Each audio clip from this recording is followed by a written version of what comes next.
വെറുതെ പയ്യപ്പുറത്തോട്ട് അടുക്കുമ്പോഴാണ് കുറേ ചാമ്പക്ക വീണിട്ട് കണ്ടത്. പക്ഷെ ഇതെല്ലാം കുത്തിയതാണ്. പക്ഷെ മുകളിൽ നല്ല നല്ല കുറേ ഉണ്ട്. ഞാൻ കാണിച്ചു തരുന്നത് കൊത്തിയ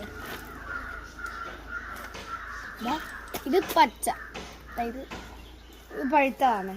മൊത്തം കൊത്തി ഇതാ മുകളിൽ കുറേ ഉണ്ട്. ഞാൻ ഏതായാലും നിങ്ങൾക്ക് പറിച്ച് കാണിച്ചു തരേ. ഇതാ നമുക്ക് ചെമ്പ് നിറച്ചും കിട്ടിയിട്ടുണ്ട്. അപ്പം നമുക്ക് ഇല്ലാതെ നിന്നിട്ട് തിന്നു നോക്കാം. അവിടെ നിന്ന് ഒരാൾ നോക്കിക്കുന്നുണ്ട്. ഒന്ന് ഞാൻ ഇല്ലാതെ നേരത്ത് കഴുകി വെച്ചിട്ടുണ്ട്. അപ്പം നമുക്ക് തിന്നു നോക്കാം. ഉപ്പും മുളകിനും കൂടിയിട്ടുണ്ട്.